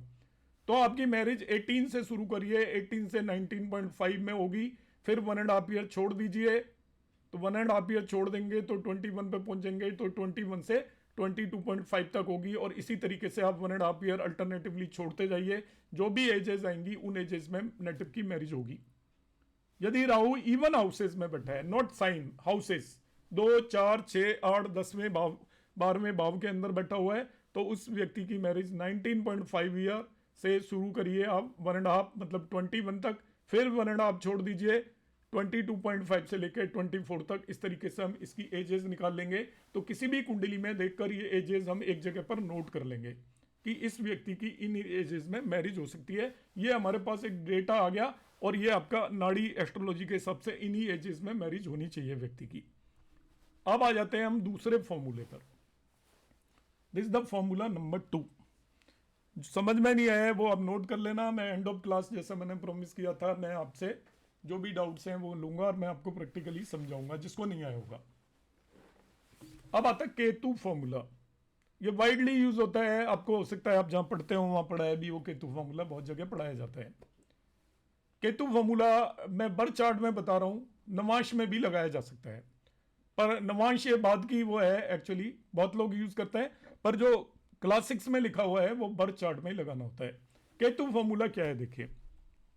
राहु फॉर्मूले में क्या परेशानी थी, अभी जो हमने किया, 1.5 साल के बाद टाइम आ रहा है उसमें, मतलब 1.5 ईयर होगी, 1.5 ईयर नहीं होगी, फिर 1.5 ईयर होगी, फिर 1.5 ईयर नहीं होगी, इस तरीके से टाइम उसके अंदर आ रहा है। केतु फॉर्मूला लगाएंगे, पहले देखिए केतु फॉर्मूला क्या है। इसमें आपने क्या करना है, उस नेटिव की कुंडली का केतु मार्क कर लेना है। केतु मार्क करना है, कहां पर है केतु, जैसे आपको यहां पर इसमें दिखाई दे रहा होगा प्रेजेंटेशन में, 3 साइन में केतु है। अब आपको केतु का डिस्पोजिटर, मतलब जिस राशि में केतु है उसका लॉर्ड, उसका स्वामी, उसका ऑनर, जैसे यहाँ पे 3 साइन में है तो 3 साइन का ऑनर हो गया मरकरी, उसे मार्क कर लेना है। यहाँ रेड आपको दिख रहा होगा, मैंने मरकरी मार्क किया हुआ है। अब ये मरकरी आपके काम का प्लेनेट हो गया केतु फॉर्मूले से एज निकालने के लिए। तो केतु फॉर्मूले में एज निकालने का पहला स्टेप क्या है कि आप केतु का डिस्पोजिटर देखिए। जिस राशि में केतु बैठा होता है उस राशि के स्वामी को डिस्पोजिटर बोलते हैं। तो केतु का डिस्पोजिटर मरकरी हो गया, मरकरी को मार्क करिए। अब बड़ा सिंपल फॉर्मूला है, मरकरी से राहु और केतु तक काउंट करते जाइए। राहु तक भी काउंट करना है, केतु तक भी काउंट करना है, जहां पर भी आए मरकरी, मतलब जो केतु का डिस्पोजिटर है, केतु जिस राशि में बैठा है उसके स्वामी से राहु और केतु तक ऐड करते जाइए, जो भी एजेस आएंगी उन एजेस में मैरिज हो सकती है। तो यहां पर देखिए ये मरकरी है, केतु का डिस्पोजिटर, वहां से मैं राहु तक काउंट किया 1 2। अब सीधा काउंट करना है, उल्टा मत जाना। 1 2 2 ईयर की एज में मैरिज हो सकती है। फिर जब केतु आएगा तो आप इसमें 6 ऐड कर दोगे तो अपना आप मिल जाएगा, 6 ऐड करने पे मिलता जाएगा आपको। वैसे मैं बता देता हूं, देखिए राहु दूसरे नंबर पे है तो केतु 8वें नंबर पे आएगा पक्का, 2। इसके बाद दिस इज 3 4 5 6 7 8, केतु 8 पे आया तो 8 लिख लीजिए। पहले देखिए मैंने 2 लिखा है यहां पर, फिर 8 लिखा है। फिर राहु कहां पे पहुंचेगा, यहां से फिर गिनिए, देखिए वो 14 पे आएगा अपना भी, 9 10 11 12 13 14, 6 ऐड करने पे आता जाएगा। तो ये 8 आया तो फिर 14 आएगा, फिर 14 में 6 ऐड कर दीजिए 20 आ जाएगा, 20 में 6 ऐड कर दीजिए 26 आ जाएगा, एंड 32 आ जाएगा। ये ईयर्स में इस पर्सन की मैरिज हो सकती है इस पर्टिकुलर एज में। मैं इसको फिर से रिपीट कर रहा हूं आपको, बहुत सिंपल सा तरीका है। आप केतु को देख लीजिए, केतु जिस राशि में बैठा हुआ है, साइन में बैठा हुआ है, उसके साइन के लॉर्ड को आप पिक कर लीजिए। उसके साइन के लॉर्ड से आपको राहु और केतु तक काउंट करना है। जो जो भी नंबर आते जा रहे हैं उन्हें आप ऐड लिखते जाइए, और नंबर आपको काउंट करने की जरूरत नहीं है, जो सबसे पहले आ गया बस उसी से बाकी नंबर पता चल जाते हैं। जैसे मरकरी से यहाँ पर राहु आपको पता चल गया 2 नंबर पर आया है तो उसमें 6 6 ऐड करते जाइए बस। तो पहला 2 नंबर पर आया है तो 2 + 6 8 + 6 14 + 6 20 + 6 26 + 6 32, इन ईयर्स की एज में उस नेटिव की मैरिज होगी। अब आपको यहाँ पर लगेगा कि ये तो देखो 6 साल का डिफरेंस आ गया, 20 में नहीं हुई तो सीधा 26 में पहुंच गए, 26 में नहीं हुई तो सीधा 32 में पहुंच गए, 32 में। तो इसमें और एक चीज को हमें ऐड करना है। अब आपको दूसरा रूल क्या है, if we count from Mercury to lagna and 7th house तक भी काउंट करना है मरकरी से। जो डिस्पोजिटर है उससे आपको लग्न और 7वें भाव तक भी नंबर गिनने हैं। जैसे देखिए यहां पर केतु का डिस्पोजिटर आया मरकरी, तो मरकरी से 7वें भाव और लग्न तक गिनिए। तो आप लग्न तक 7वें भाव तक गिनेंगे, इसके नजदीक 7वां भाव है तो 1 2 3 आया। लग्न तक गिनेंगे तो आपको गिनने की जरूरत नहीं है, उसमें 6 ऐड करते जाइए, लग्न आ जाएगी। 3 में 6 ऐड करेंगे तो 9, फिर 6 ऐड करेंगे तो 7वां भाव 15, फिर 6 ऐड करेंगे तो लग्न 21। तो ये ईयर्स आ जाएंगे, देखिए 3 9 15 21 27 एंड 33। तो इन पर्टिकुलर ईयर्स में भी इस नेटिव की मैरिज हो सकती है। अब हमें करना क्या है, नेक्स्ट इन दोनों को कंबाइन कर देना है। जो आपके पहले जो ईयर्स आए थे और दूसरे नंबर पर ईयर्स आए थे, उनमें उन ईयर्स को तो आप एक्सक्लूड कर दो, हटा दो, जिनमें मैरिज नहीं हो सकती। जैसे 2 8 14 में तो पॉसिबल नहीं है मैरिज, इसी तरीके से 3 9 15 में भी पॉसिबल नहीं है, तो बाकी को आप कर लीजिए। आज की डेट में 20 और 21 में भी जनरली नहीं होती, तो बाकी जो एज आपके पास बचेंगी वो होंगी 26 27 32 एंड 33। इन ईयर्स की एज में नेटिव की मैरिज होगी। मैं आपको एक चार्ट पर ये और प्रैक्टिकली एक्सप्लेन करके बता देता हूँ, जिससे आपको अच्छे से समझ में आ जाए। ये कुंडली है आपकी, ओपन कुंडली हमने ली हुई है। इस व्यक्ति की मैरिज की एज निकालना चाहते हैं केतु फॉर्मूले से। अब समझें इसको ध्यान से। पहला स्टेप, केतु को ढूंढिए। केतु ढूंढ लिया, किस राशि में है, 6। इसका लॉर्ड मरकरी पकड़ लीजिए, यहां पर मरकरी ढूंढिए, ये मरकरी बैठा हुआ है। अब आपने मरकरी से राहु केतु तक काउंट करना है बस। तो मरकरी से मैं गिनना शुरू करता हूं, तो देखिए 1 2 3 4 5, 5 नंबर पर राहु है तो उसमें 6 6 ऐड करते जाइए। 5 year 11 year 17 year 23 year 29 year 35 year, ये ईयर्स पता चल गया मुझे। पहला स्टेप हो गया खत्म। अब इसी मरकरी से आप 7वां भाव और लग्न तक काउंट करिए। तो मरकरी से मैं 7वें भाव पर काउंट करता हूं तो 1 2 3 3 आया। लगने तक गिनूंगा तो इसमें 6 और ऐड कर दीजिए, तो 3 + 6 9 + 6 15 + 6 21 + 6 27 + 6 33। इन पर्टिकुलर ईयर्स में दोनों को मिक्स कर दीजिए। पहले नंबर पर जो नंबर्स आए थे और दूसरे नंबर पर जो नंबर आए थे, वो एजेस आ गई जिस पर नेटिव की मैरिज हो सकती है। उनमें से जो एजेस आपकी एक्सक्लूड हो जाती हैं उन्हें आप हटा दीजिए, बाकी एजेस में नेटिव की मैरिज होगी। अब एक और इंपॉर्टेंट बात, आप कहेंगे एज आ गई इतनी सारी, अब इनमें किस में मैरिज होगी। इससे आपको केवल ये पता चल रहा है कि ये प्रोबेबल एज है जिस पर नेटिव की मैरिज हो सकती है। आपको एक आइडिया लग गया कि कब इसकी मैरिज होगी। 30 साल की उम्र में होगी, 33 साल की उम्र में होगी, 28 साल की उम्र में होगी। ये एक बहुत बड़ा टूल है आपके पास, क्योंकि अब आपको देखना है कि उस समय पर जो एज आपने 3-4 निकाली, उसकी दशा और ट्रांजिट की कंडीशन कब फुलफिल हो रही है। उन एजेस में जब भी दशा और ट्रांजिट की कंडीशन फुलफिल होगी, हम कह देंगे इस पर्टिकुलर टाइम पर इसकी मैरिज होने वाली है। हम कुंडली से मैं बताऊंगा आपको अभी दशा है, आप स्टेप वाइज मैं जितना बता रहा हूं वहीं तक फोकस करें। आगे आप ये मत सोचना कि इससे नहीं निकलेगा, हर चीज से निकलेगा। आप जैसे आगे बढ़ेंगे आपके दिमाग में चीजें अपना आप समझ में आना शुरू हो जाएंगी।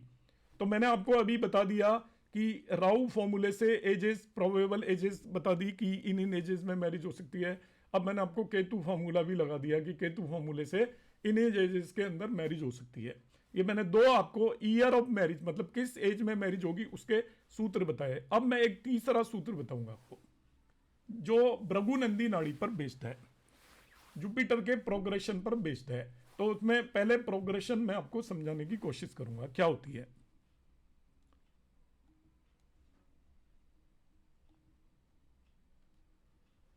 भृगुनंदी नाड़ी फॉर्मूला मैं बताऊंगा। जुपिटर की दो तरह की प्रोग्रेशन होती है। जिन्होंने भृगुनंदी नाड़ी की होगी वो लोग सोचेंगे कि दो तरह की प्रोग्रेशन है। एक डिग्री वाइज होती है, हम डिग्री वाइज यूज नहीं करेंगे, क्योंकि हम यहाँ पर जो भी ये एज निकाल रहे हैं हमारे लिए फाइनल नहीं होगा। हमारे लिए केवल एक बेसिक काम करने के लिए आइडिया होगा बस, कि इस पर्टिकुलर एज के आसपास नेटिव की मैरिज हो जाएगी। इस टेक्निक, इन तीनों टेक्निक से हम कोई एग्जैक्ट डेट निकालने वाले नहीं है।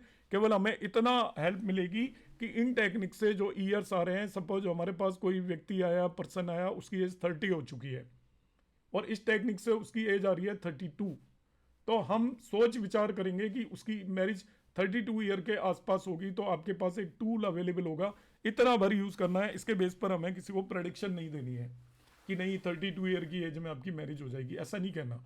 हमें केवल अपने एज ए एस्ट्रोलॉजर एक चीज हमारे पास अवेलेबल होगी कि इसके बेसिस पर इसकी 32 ईयर के आसपास मैरिज होनी चाहिए। तो बाद में हम बाकी चीजें लगाएंगे जो मैं आपको आगे चल के बताऊंगा। अब यहां पर इसका आप प्रोग्रेशन ऑफ जुपिटर को ध्यान से समझिएगा। जो भृगुनंदी नाड़ी जो कंसेप्ट है, इसके दो पार्ट है। पहले मैं आपको प्रोग्रेशन समझा रहा हूं, इसके बाद मैं आपको बताऊंगा इस टेक्निक से हम एज ऑफ मैरिज कैसे निकालते हैं। तो प्रोग्रेशन समझने का क्या तरीका होता है। यहाँ पर जो जुपिटर का प्रोग्रेशन, ध्यान से सुनिएगा। जुपिटर आपकी कुंडली के अंदर जहां पर भी जिस भी भाव में बैठा हुआ है, जिस भी राशि में बैठा हुआ है, तो ये एक्चुअली यहां से चलता जाता है, एक एक साल अगले भाव में चलता चला जाता है। तो पहले भाव में ये यहां पर होगा, पहले साल इस नेटिव की लाइफ में, दूसरे साल में इससे अगले भाव में चला जाएगा। ये प्रोग्रेशन है, ट्रांजिट नहीं है, ध्यान रखना, गोचर नहीं है। मैं बता रहा हूं वही याद रखना है आपको और कुछ नहीं करना। तीसरे साल में ये उससे अगले भाव में चला जाएगा, चौथे साल में उससे अगले भाव में चला जाएगा, पांचवें में उससे अगले में चला जाएगा, छठे में उससे अगले में, सातवें में उससे अगले में, आठवें में उससे अगले में, नवें में उससे अगले में, 10वें में उससे अगले में। आपसे पूछा जाए इसका जुपिटर कहाँ पर होगा 10वें साल में, तो यहाँ पर होगा, 11वें साल में यहाँ पर, और 12वें साल में, मतलब जो जहाँ था उससे पिछले भाव में चला जाएगा।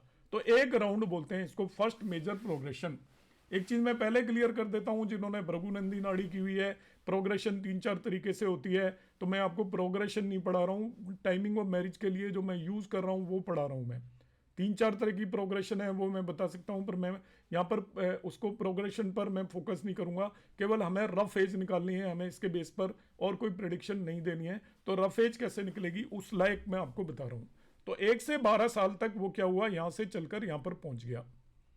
अब यह ध्यान रखना है, जब वो दूसरा राउंड शुरू करेगा वो होगा 13 से 24 साल का। पहला राउंड था 1 से 12 साल, दूसरा राउंड होगा 13 से लेकर 24 ईयर तक। वो हम ये जुपिटर जहां पर भी बैठा है, पहला राउंड यहां पर खत्म हुआ, तो दूसरा राउंड ये आपने शुरू किया था, पहला राउंड जुपिटर जहां बैठा है वहां से। और हमने कहा पहला साल, second year, third year, fourth year, fifth year, sixth year, और ऐसे 12 ईयर यहाँ पे कंप्लीट हो गए। 13 ईयर जहां जुपिटर है उससे अगले साइन से शुरू करना है आपको। 13वां साल उससे अगले साइन से शुरू करना है, ये नहीं कि वो जहां बैठा है वहां से शुरू करें। पहला राउंड 12 साल का आपको शुरू करना है जहां पर जुपिटर बैठा हुआ है। दूसरा राउंड जो 13 ईयर का शुरू होगा वो उससे अगली राशि से शुरू होगा। तो 13वें साल में यहाँ पे होगा, 14 ईयर में यहाँ पे होगा, 15 में यहाँ पे होगा, 16 में यहाँ पे होगा, 17 में यहाँ पे होगा, 18 में यहाँ पर होगा और इस तरीके से वो बढ़ता जाएगा। और यहाँ पे 13, 14, 15, 16, 17, 18, 19, 20, 21, 22, 23 एंड 24 यहाँ पर कंप्लीट करेगा वो। 2 राउंड पूरे हो गए। अब तीसरा राउंड लगाएगा, उसको थर्ड प्रोग्रेशन बोलते हैं। तो तीसरे राउंड में जहां जुपिटर बैठा है, 24 साल यहां पे पूरे हुआ, 25 साल से तीसरा राउंड शुरू होगा। तो जुपिटर जहां पर बैठा है उससे तीसरे भाव से, तीसरी राशि से, पहला राउंड यहां से शुरू किया था उसने 1 से 12 साल का, 12 to 24 यहां पे शुरू किया था। और 25th ईयर का जो राउंड है वो उससे अगले भाव से शुरू करेगा। 25वां साल यहां से शुरू होगा। तो 25th ईयर ये होगा, 26th ईयर ये होगा, 27th ईयर ये होगा, 28th ये होगा, 29th ये होगा, 30th ये होगा, 31 ये होगा, 32, 33, 34, 35 और 36 यहाँ पर खत्म होगा थर्ड राउंड। अब चौथा राउंड लगाएगा वो 37 to 48 ईयर। तो जुपिटर जहां पे बैठा है उसके चौथे भाव से फोर्थ राउंड शुरू होगा। इस तरीके से इसकी प्रोग्रेशन होती है जुपिटर की। तो जुपिटर जिस भी जगह पर बैठा है, पहला राउंड 1 से 12 साल का या 0 से 12 ईयर बोल सकते हो उसको, वो वहीं से शुरू करेगा और वो जहां पर बैठा है उसके पिछले भाव में जाकर खत्म हो जाएगा। उसकी लाइफ के जो पहले 12 साल के इवेंट हैं वो यहाँ पर आपको देखे जा सकते हैं कि 10th ईयर में जुपिटर कहाँ था, 11th ईयर में कहाँ था, 12th ईयर में। मगर जब वो सेकंड राउंड लगाएगा 12 ईयर से लेकर 24 ईयर का, जिसे कहीं पर 13 to 24 भी लिखते हैं, मगर आपको समझ जाना है कि 12 खत्म हो चुके, 12 के बाद 13वां साल शुरू हुआ है, उससे 24वें साल तक का राउंड है। 13 to 14th ईयर वो जहां जुपिटर है उससे अगली राशि से काउंट करना शुरू करेंगे हम। आपसे कहा जाए कि इसका जुपिटर 16th ईयर में कहां पे होगा। तो देखिए 12 ईयर तो यहां पे खत्म हुए थे, 16 ईयर का मतलब यहां से गिनना शुरू करोगे। 13th year, 14th year, 15th year, 16th year. आपसे कहा जाए 39th ईयर में कहां पे होगा। 39th ईयर एक्चुअली आएगा फोर्थ प्रोग्रेशन में। 0 से 12 साल तक पहली प्रोग्रेशन, 12 से 24 साल तक दूसरी progression, 24 to 36 third progression and 36 to 48 fourth progression. आपसे कह रहा है 40th ईयर में कहां पे होगा। इसका मतलब फोर्थ प्रोग्रेशन में, तो फोर्थ प्रोग्रेशन कहां से शुरू होगी, पहली यहां से होनी थी 0 से 12, 13 to 24 यहां से होनी थी, 24 to 36 यहां से होनी थी। तो फोर्थ प्रोग्रेशन 37 यहां से शुरू होगी। तो 37th ईयर में यहां पे होगा, 38th ईयर में यहां पे होगा, 39th ईयर में यहाँ पर होगा, 40th ईयर में यहाँ पर होगा। इस तरीके से आपको निकालना आना चाहिए। सपोज आपसे कहा जाए कि जुपिटर 26th ईयर में कहाँ पे होगा, तो देखिए 0 से 12 वो यहाँ से चलेगा, तो 12 साल खत्म हो गए। फिर 12 to 24 यहाँ से चलेगा। अब 26th ईयर का मतलब तीसरा प्रोग्रेशन वहां से शुरू होगा, 25th ईयर। तो 25th ईयर में जुपिटर यहाँ पे होगा, 26th ईयर में जुपिटर यहाँ पर होगा। इस तरीके से हम जुपिटर की प्रोग्रेशन निकाल सकते हैं। सपोज आपसे कहा जाए कि वो 17th ईयर में कहां पे होगा, 17th ईयर। तो देखिए पहला प्रोग्रेशन 1 to 12 यहां से शुरू होगा, 1 साल से 12 साल तक वो यहां पे पहुंच गया। 17th ईयर मतलब दूसरा प्रोग्रेशन, वो इससे जुपिटर जहां पे है उससे अगले भाव से चलेगा। तो ये हो गया आपका 13, 14, 15, 16, 17 यहां पर होगा। अब मैं आपको उस लाइव कुंडली में दिखाता हूं प्रोग्रेशन। आप समझिए पहले, टाइमिंग हम 2 मिनट में कर लेंगे। Progression is important. ये इसका नेटिव का जुपिटर यहाँ पर नजर आ रहा है। इसको रेट्रो भी नहीं देखना है, आपने कुछ भी नहीं देखना है, क्योंकि मैं ये चीज़ पहले ही क्लैरिफाई कर रहा हूँ कि जिन्होंने भृगुनंदी नाड़ी की हुई है वो और चीज़ें लगाना शुरू करेंगे। आप मैं जो बता रहा हूँ उतना ही समझें केवल। ये जुपिटर है, आपको कहा जाएगी इसका 8th ईयर में कहाँ पर होगा ये। तो 8th ईयर फर्स्ट प्रोग्रेशन में आता है 0 से 12।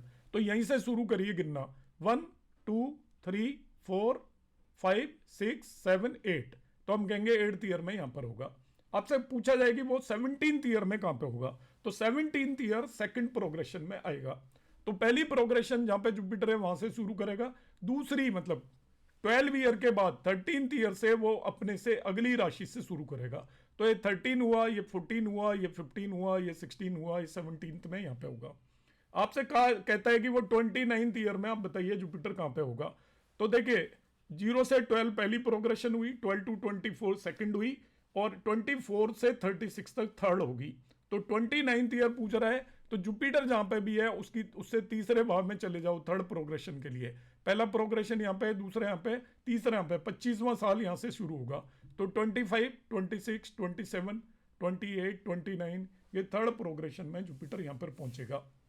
अब आपसे कहता है कि वो आप बताइए 48th ईयर में कहाँ पे होगा। तो आपको पता है कि 0 से 12 फर्स्ट प्रोग्रेशन है, 12 टू 24 सेकंड है, 24 टू 36 थर्ड है, तो 48th फोर्थ प्रोग्रेशन में आएगा। तो कहाँ से काउंटिंग शुरू करेंगे? फर्स्ट प्रोग्रेशन 0 से 12 यहाँ पे, 12 टू 24 यहाँ पे, 24 टू 36 यहाँ पे, फिर 37 ये यहाँ से शुरू होगा। 37, 38, 39 एंड 40 इस तरीके से आपका जुपिटर का प्रोग्रेशन होगा। आपको सबसे पहले प्रोग्रेशन का कंसेप्ट क्लियर होना चाहिए। मैं इसके बेस पे एज कराऊंगा आपको नेक्स्ट क्लास में। अभी आज क्योंकि अब ज़्यादा हो जाएगा, आपके कोई भी डाउट्स हैं तो पहले क्लैरिफाई कर देता हूँ। आप एक एक करके हैंड रेज करेंगे, जिसका मैं नाम लूँगा वही केवल अपना माइक्रोफोन अनम्यूट करेगा, बाकी सब म्यूट करके रखेंगे। और जिसका क्वेश्चन खत्म हो जाएगा वो अपना माइक्रोफोन म्यूट कर लेगा। तो 1 बाई 1 मैं सभी से क्वेश्चन पूछूंगा, जिसके भी क्वेश्चंस हैं सभी के मैं आंसर दूंगा। पेशेंसफुली रहें, जल्दबाजी भी ना करें, किसी का नंबर आगे पीछे हो जाए उससे भी कोई फर्क पड़ने वाला नहीं है। तो ये मैं भी प्रेजेंटेशन यहाँ पर खत्म कर रहा हूँ।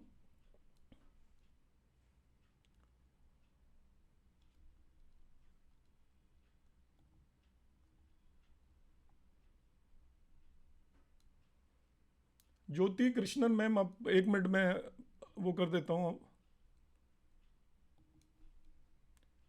जी मैम, ज्योति कृष्णन मैम। हाँ जी, नमस्कार जी। जी नमस्कार। आपने केतु को कहते हैं ना, केतु का from Ketu to the placement of the dispositor. No, इसके पास add 60। No no, it is from dispositor to Rahu Ketu. अच्छा, डिस्पोजिटर राहु केतु। अच्छा अच्छा अच्छा अच्छा, यस, ओके। एंड देन अच्छा अच्छा, okay, thank you, okay okay thank you. Ma'am. Next है सुदीप जी।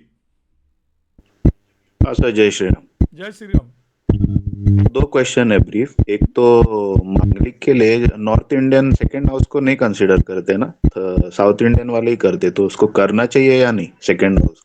कर लीजिए, आप सेकंड हाउस को भी कंसीडर कर लीजिए। और सर सेकंड क्वेश्चन है कि अगर भाव चलित में अगर 8 से 7th में अगर कोई प्लैनेट आता है तो उसको भी कंसीडर करना है या नहीं?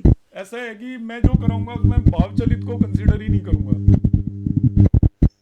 मतलब अगर कोई प्लैनेट आता है 7th हाउस में मैरिज के, तो फिर उसको नहीं करना है क्या? नहीं नहीं, ऐसा होता है कि जो हम जब डिविजनल चार्ट करते हैं तो भाव चलित देखने की जरूरत नहीं होती। ओके, ठीक है भाव सर। चलित वो लोग देखते हैं जो कि डिविजनल चार्ट नहीं देखते। Okay, got it. हम नवांश पे बेस चलेंगे, हम भाव चलित को कंसीडर ही नहीं करेंगे कहीं भी। Okay, got it. Okay, Parveen ji. Sir नमस्कार। नमस्कार। आप सर यार जो हम डिले में परवीन जी, आप अपना वो जी माइक्रोफोन हटाओ, आपके में डिस्टरबेंस बहुत आता है। अब आवाज आ रही है सर? आवाज तो आ रही है, डिस्टरबेंस भी आ रहा साथ में। अब सर अब थोड़ा क्लियर हुआ? हाँ चलो अब ठीक है। मैं कह रहा हूँ सर, जो हम डिले कर रहे हैं मैरिज, तो कितने मतलब ईयर मान के चले, कितने डिले को कैसे मान के चले सर? अब मैं डिले का फॉर्मूला आपको अभी बताऊंगा। अभी मैंने केवल जो जितना बताया है वहां तक पूछो आप। डिले का मैं तरीका बताऊंगा निकालने का, कैसे निकालेंगे। नहीं, बाकी सब तो क्लियर हो गया जो आपने बताया सर। हाँ क्लियर, तो अभी आप थैंक यू। उतना ही रखें, क्योंकि डिले मैं आपको 3-4 क्लास के बाद निकालना बताऊंगा कितने ड्यूरेशन से डिले है। ठीक है, thank ji you. Swati ji. हाँ जी। लगन में अगर मंगल बैठा है तो वो मांगलिक हो जाते हैं। बिल्कुल बिल्कुल, पहला, दूसरा, मतलब चौथा, सातवां, फर्स्ट 8वां, हाउस, 12वां। और क्योंकि उसकी दृष्टि भी 7th हाउस में पड़ रही है, वो भी हाउस शादी वाला है। वो इसीलिए मांगलिक और है। अच्छा, इसीलिए मांगलिक है यस। वो। और उस मंगल के साथ शनि भी बैठा है तो नहीं, वो शनि बैठा है तो वो डबल इन्फ्लुएंस हो गया, वो डिले करेगा मैरिज को। अच्छा, क्योंकि शनि की दृष्टि भी पड़ेगी उस पे 7th हाउस पे, तो ये तो कर ज्यादा हो गया। मंगल शनि की युति लग्न में तो बहुत ही कमाल करेगी, वो बहुत कुछ कर सकती है। तो पर मैरिज को तो डिले करेगी करेगी। Okay okay. और 7th हाउस में चंद्रमा भी है। हाँ वो तो खैर एक अलग चीज होगी। मून तो 7th हाउस में हो तो मून का इतना वो बुरा नहीं होता जितना कि शुक्र का, सूर्य का और शनि का होता है। Okay okay okay, thank you. Vignesh जी।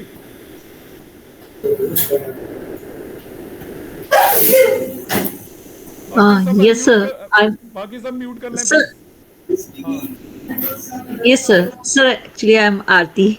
अच्छा आरती जी जी जी जी Uh, Sir, I want to ask you Jupiter or Venus in D9, either they are sitting alone or under malefic influence. If they are sitting alone, they will also delay marriage, or under malefic influence, they will delay marriage. if they are sitting alone still they will delay marriage, and if malefic influence is there it is a no marriage yoga, no marriage, but we can Okay. consider. And Sun will also considered malefic in this if they are conjunct with Sun or Yes, aspect. sun is malefic only. Okay, okay, In sir. marriage case it is extremely malefic. Okay. Indeed. Okay. Thank you, sir. हाँ okay Rashmi ma'am,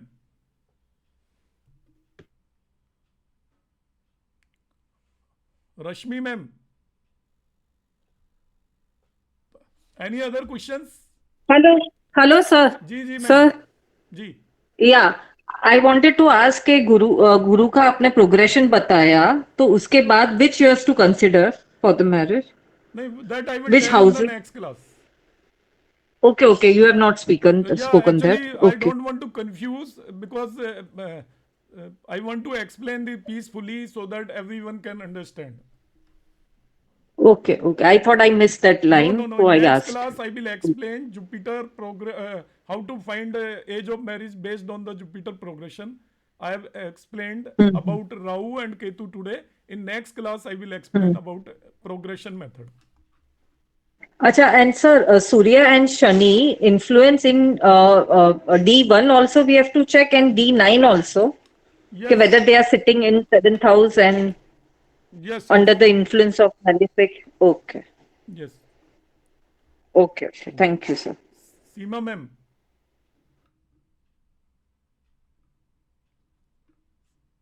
सीमा ma'am. हाँ जी, जी ma'am. नमस्ते sir. जी नमस्ते। जी sir, मुझे पूछना था जैसे सेकंड हाउस में जैसे आपने बताया है कि मांगलिक होता है अगर मंगल हो तो जैसे शनि भी उसी हाउस में अगर होता है तो कैंसिलेशन भी माना जाता है जहां मांगलिक के चांसेस होते हैं। तो अगर मंगल और शनि इकट्ठे हो सेकंड हाउस में, अदरवाइज तो वैसे नॉर्थ इंडिया में नहीं मानते हम लोग, साउथ इंडिया में ही मानते हैं। सेकंड हाउस कंसिडर करा जाता है एज ए फॉर मांगलिक पर्सन। तो इसको कैसे फिर हम करेंगे डिसाइड कि बच्चा मांगलिक है या नहीं है? एक्चुअली क्या होता है, देखो मैं आपको, आपने क्वेश्चन रेज किया है तो मैं बता देता हूँ। ऑल्दो मैं इसको मांगलिक को अपना आप में एक क्लास में मैं लूँगा।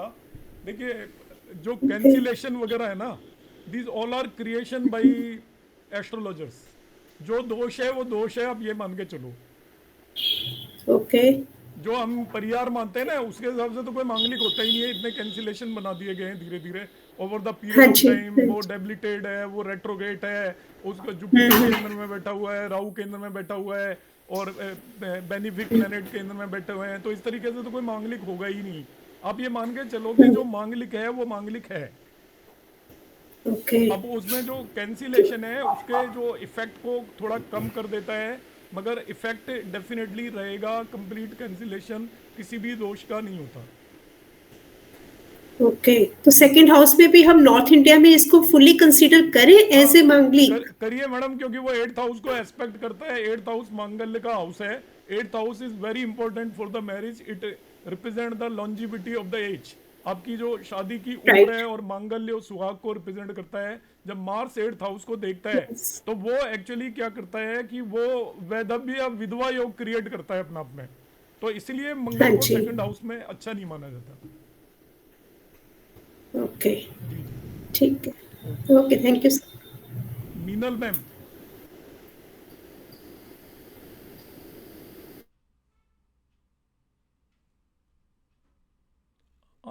अमित सिंगल जी। सर इस क्लास का वीडियो मिलेगा क्या? हाँ, वीडियो हर एक क्लास का मिलेगा, पीडीएफ हर एक क्लास का मिलेगा आपको। Okay sir. Sir first class से समझ में ज्यादा नहीं आया, इसलिए रिवीजन करने की जरूरत पड़ेगी। क्या समझ में नहीं आया बताओ, मैं अभी बताता हूँ। मैं सर वो फर्स्ट स्लाइड जो आपने दिखाया था उसमें बहुत सारे पॉइंट्स थे। नहीं, वो तो उन्हें केवल आप उतना ही याद रखो क्या क्या देखना है। अभी वो पॉइंट हम आगे डिस्कस करेंगे। Yes sir. Okay, Daisy ma'am. जी नमो नमः गुरुजी। जी नमो नमो। गुरुजी मेरा प्रश्न ये है कि जैसे हमने शादी के कारक शुक्र को लेना है। हम्म। अब शुक्र तो ज्यादातर कुंडलियों में सूर्य के साथ ही बैठा होता है।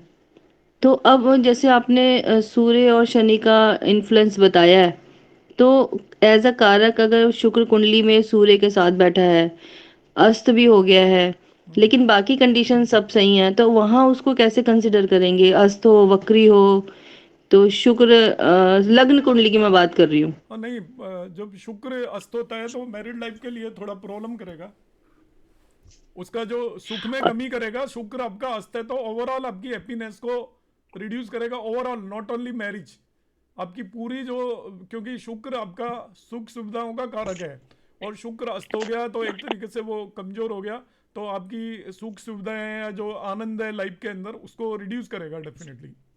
हालांकि मैंने हाँ ये नहीं कहा है कि शुक्र पे असर नहीं देखना, आपको सातवें भाव पर देखना है, शनि का, सूर्य का और मंगल का, सातवें भाव पर, नॉट शुक्र पर। हाँ जी, नहीं मतलब कहने का ये मतलब है कि एज अ शादी का कारक जैसे शुक्र है दोनों जनों के लिए, जी। तो उसमें अगर शुक्र जैसे अस्त भी हो, क्योंकि नॉर्मली ये सूर्य के आसपास ही होता हाँ, है, होता है तो होता है। अस्त भी हो सकता है, वक्री भी हो और उच्च का भी हो, नहीं वो 12वीं राशि का। नहीं, वो उसको जब अस्त हो गया तो फिर उच्च और वक्री का कोई रोल ही नहीं बचा, अच्छा। जो जिसमें और जान ही जैसे नहीं है हम, उसको उच्च का करके क्या करेंगे हम। ठीक है, और हाँ। जैसे हम उसकी सूक्ष्मता को D9 में देखते हैं, जी लग्न कुंडली की उसकी परिधि को हम D9 में देखते हैं, जी। लेकिन वहां पे अगर शुक्र धनु राशि का बैठ जाए सप्तम भाव में अकेला, हम्म। तो हम उसको सब भाव नाशिका का नहीं नहीं बोलेंगे कि नहीं बोलेंगे? नहीं, सातवें भाव में भावनाशय नहीं होता। अब जो डिविजनल चार्ट है उसकी लग्न में जाकर बैठता है तब भावनाश करेगा वो। तब भाव नाश, यस। जैसे मैं उसको देख भी तो रहा है, नहीं, वो उससे नहीं देखने होगा, से थोड़ी देखने से नहीं होगा भावनाश ना। होता है, देखने से तो बली हो जाता है भाव। अच्छा, ठीक है। हाँ। अगर वो ऊपर बैठा तो भाव नाश का, सेवंथ में चले जाए तो नहीं नहीं नहीं, है। भावनाशय नहीं है, मगर ठीक, D1 के सेवेंथ में अच्छा नहीं होता शुक्र, वो भावनाशय है। D1 भावना चाहे। हाँ जी। ठीक है, बस इसको अगर थोड़ी बहुत अगर इसकी होएगा तो सिर्फ मैरिड लाइफ को डिस्टर्ब करेगा हल्का सा। हाँ, वो तो करेगा थोड़ा। मैरिड लाइफ परफेक्ट किसी किसी की भी नहीं होती, सब में कुछ ना कुछ प्रॉब्लम होती है। 10%, रहती है, ट्वेंटी हाँ जी। परसेंट तो 100% तो वो थोड़ी बहुत प्रॉब्लम तो करता ही है। ठीक ठीक जी जी ठीक है गुरु जी, थैंक यू। जी। नूपुर जी। सर नमस्ते। जी सर नमस्ते। मेरा नाम प्रीति है। हाँ प्रीति सर। है। सर, हाँ जी सर। जी। सर मैं ये पूछ रही थी, जैसे आपने कहा कि सेवंथ हाउस में जो है वो भावनाश करता है, अगर ऐसे ही सर D1 में सेवंथ हाउस में जुपिटर बैठ जाए तो सर? जुपिटर भी अच्छा नहीं होता सेवेंथ हाउस में। वो हम्म। आपका जो स्पाउस होगा ना, पहली बात तो जिसके जुपिटर सातवें भाव में होता है वो मैरिज करने की इच्छा कम होती है उस व्यक्ति के अंदर। फिर वो, उसको स्पाउस स्पिरिचुअल मिलेगा, धार्मिक उसका मिलेगा। धार्मिक मिलेगा तो हस्बैंड वाइफ के अंदर कंपेटेबिलिटी में कमी होगी। एक आदमी धार्मिक होगा, हो सकता है उसका पति धार्मिक ना हो, तो दोनों के इंटरेस्ट डिफरेंट होंगे, ऐसा आप समझें। और केतु का असर है तो वो बल्कि बिल्कुल भी मैरिड लाइफ में इंटरेस्ट नहीं लेगा जिसके सातवें भाव में जुपिटर आ जाता है। ठीक है सर। वैसे सर मैंने जो 2-3 कुंडली में देखा उसमें ये रिलीजियस वाला है नहीं एंगल। नहीं, ये तो हम क्लासिक्स के बेस पर बता रहे हैं, वो तो सारी चीजें क्लासिक्स की एज इट इज नहीं होती, क्योंकि बाकी और चीजें होंगी, फिर आप जब बाद में बताओगे ना उसमें तब नहीं, देखेंगे सर। फिर इन ठीक है जनरल सर, जो कोई प्रॉब्लम। जुपिटर जो गुरु होता है, गुरु जब भी जिस भी भाव में सेवेंथ हाउस में जाकर बैठ गया तो वो अपना, गुरु का काम है वो उसमें स्पिरिचुअलिटी या इस तरीके की चीजें लेकर आएगा, मॉरल लेकर आएगा। और केतु जुपिटर बैठ सर जाए तो वो नो मैरिज योगा है।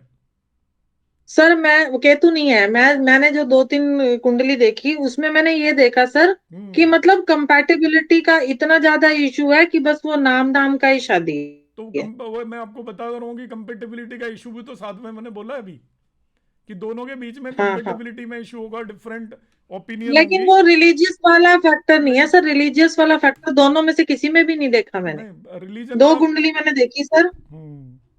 SMM रिलीजन का मतलब कोई पूजा पाठ नहीं होता, मॉरलिटी होती है। एक्चुअली हम एक बंदा बहुत ज्यादा मॉरली स्ट्रांग हो सकता है, अब वो मतलब अपने मॉरल्स पे टिका रहे, वही रिलीजियस है एक्चुअल में। ये नहीं कि हम मंदिर जा रहे हाँ हैं पूजा कर रहे हैं, वो हाँ, रिलीजियस वो भी ठीक है सर। मैं इसलिए मैं तो एक्चुअली मैं यही पूछ रही थी कि कारको भावनाश है मतलब वो भी या नहीं है, नहीं है, वो नहीं है, कारक है ही बेसिक। नहीं जुपिटर सातवें भाव का, हाँ ठीक है सर। कारक ठीक है, शुक्र थैंक होता है यू वहां सर। का जी। हाँ बाकी तो फैक्टर्स बहुत सारे हो सकते हैं हाँ ना जी, हाँ चीजों जी। में। मीनल ठीक है, ma'am, thank you sir.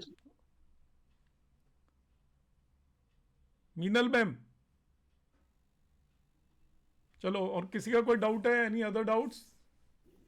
Ji sir, मैं मनाली, मुझे एक क्वेश्चन, दो क्वेश्चन पूछना है। हाँ पूछिए। सर एक है, आपने तीनों मेथड बताए हम लोग को, राहु और केतु और ये प्रोग्रेशन भृगुनंदी नाड़ी का। तो जी, अगर हम लोग केसेस निकालेंगे तो तीनों चेक कर लेंगे या फिर बाद में और पता चलेगा कि कोई एक दो मेथड से कर सकते हैं? बताएंगे आपको, यूज बताएंगे, अभी अलग अलग निकालना सीख लो एक बार। हाँ जी ओके। और सर ये जो BNN टेक्निक हमने प्रोग्रेशन का सीखा, ये हमको लग्न चार्ट में करना है या नवांश में करना है? सभी कुछ लग्न में ही करना है लग्न में, जी। Okay sir. All right, sir. Otherwise, greatly explained. I've understood all of them, sir. Thank you so okay okay, much. So any other doubts किसी